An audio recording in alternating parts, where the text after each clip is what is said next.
Chief Minister of Karnataka, Sri B.S. Yedurappa ji, Union Minister for Defence, Sri Rajnath Singh ji, Chief of Defence Staff, General Bipin Rawat ji, Secretary Defence Production, Sri Rajkumar ji, distinguished participants and guests.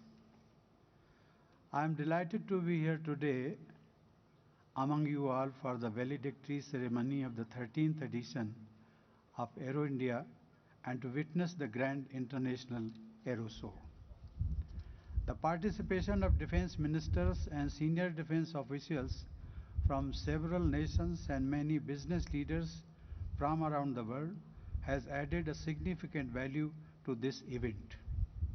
I am sure that the delegates would have experienced the vibrant energy of a new India and witnessed our vast capabilities as well as many opportunities that our country offers in the defense and aerospace sectors.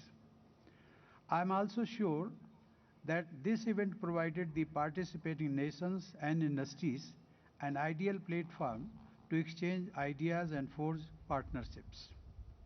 Ladies and gentlemen, the past year has been a time of unprecedented hardships due to COVID-19. Its adverse impacts have been felt on all walks of life over the world. Despite the challenges posed by the pandemic, I am happy that Aero India 2021 has been organized successfully. It has been held without compromising its spirit while following the COVID appropriate norms. Here I want to praise the courage and bravery of the Indian Air Force and our pilots for displaying exemplary professionalism in protecting India's skies and strengthening the country's defense. Aero India 2021 has been an unprecedented success. I am told that high-level delegations from 43 countries and exhibitors from 530 companies have participated in the event. Many more across the world got associated with the event virtually, which is the world's first mega event of this kind to be held in the hybrid format. I have also been informed that 201 new business partnerships have been developed in the form of MOUs, agreements and collaborations among various nations and companies. Our Union Defence Minister and Karnataka Chief Minister and their teams deserve an enthusiastic ovation for their hard work.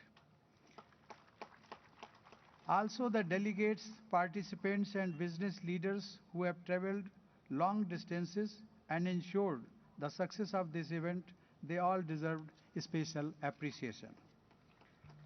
I have been told that a conclave of defense ministers of Indian Ocean region on the theme of enhanced peace, security and cooperation in the Indian Ocean was organized on the margins of Aero India 2021.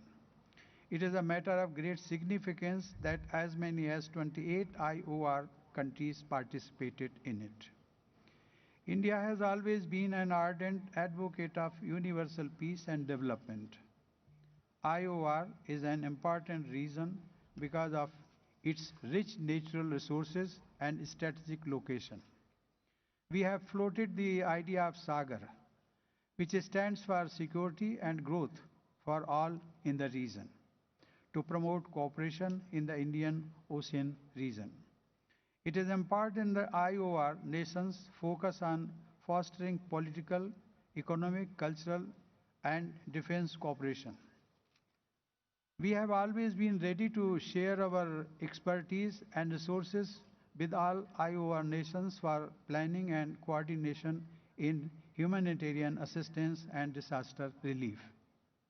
After the COVID-19 outbreak, under Operation Sagar 1, we reached out to our neighbors and assisted them with medical teams, medicines, as well as diagnostic kits, ventilators, masks, gloves, and other medical supplies.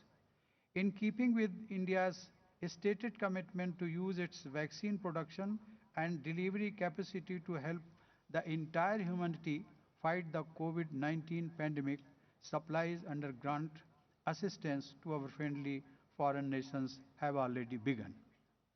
Ladies and gentlemen, the Chiefs of the Air Staff Conclave was another highlight of this event. I am pleased to note that deliberations focusing on areas of mutual interest were very fruitful and would help in creating a peaceful world order. Startup Manthan, the annual event for defense startups, has also drawn significant attention. Innovations for Defense Excellence, that is IDEX, was launched in 2018 to encourage innovators, entrepreneurs, MSMEs, and startups to engage with the defense establishment and solve military challenges. Through this platform, many startups are developing new technologies and products for military use. This is helping us develop indigenous innovation and self-reliance in defense technologies. In the 29 innovation challenges issued by the Indian military and defense public sector undertakings and from over 1200 applications from startups, around 100 winners referred to as IDEX innovators have been selected so far. The father of our nation, Mahatma Gandhi, had planted the seeds of Swadeshi and self-reliance during our freedom struggle. Now we have renewed this pledge and are making determined efforts with Atmanirbhar Bharat Abhiyan by giving a fresh impetus in this direction with strategic policy measures backed by time-bound actions. Our vision is to create a robust economy and infrastructure alongside developing competitive supply chains and integrate them globally. Ladies and gentlemen, the reforms initiated in India in the last 6 years offer unprecedented opportunities to investors and private companies in the defense and aerospace sectors. We have taken a number of policy initiatives aimed at placing India among the top nations in the defense sector with twin objectives of self-reliance and export promotion. Among measures aimed at transforming India into a major defense manufacturing hub are notification of a negative list of 101 items, reforms in defense procurement policies and procedures, liberalization of the industrial licensing requirements, increase of FDI in the defense sector up to 74% through the automatic route and 100% through the government route, simplifying and offering incentives to offset discharges, streamlining export authorization procedures and approving export of major indigenous weapons like the Akash missiles. I have also been informed that with consistent FDI reforms, the foreign investment in the defense and aerospace sectors has grown by 200% in the last 5 years. The government is focused on promoting the ease of doing business to encourage manufacturers to set up units in India.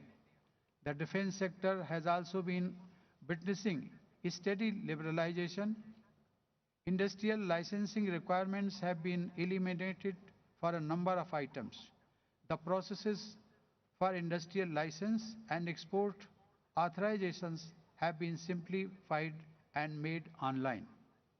To facilitate establishment of defense industries and give impetus to the MSMEs, two defense corridors have been established in the states of Uttar Pradesh and Tamil Nadu. All these efforts are expected to unleash a huge potential of job creation in the country while taking India into the path of self-reliance in defense production. The tremendous growth of India's strength in aerospace in recent years may be fathomed from the development of the new indigenous light combat aircraft, that is Tejas. I am happy to note that Hindustan Aeronautics Limited has got the orders for 83 Tejas aircraft from Indian Air Force, valued at more than rupees 48,000 crore. I am also told that capacity of LCA production at HAL is being enhanced. Aero India 2021 is a living proof of India's ever-growing strength in the defense and aerospace sectors at the global level. The event has exhibited that the global confidence in India's capabilities is growing steadily. Today, India is not just a market, but is also a land of immense opportunities for the whole world, including in the defense sector.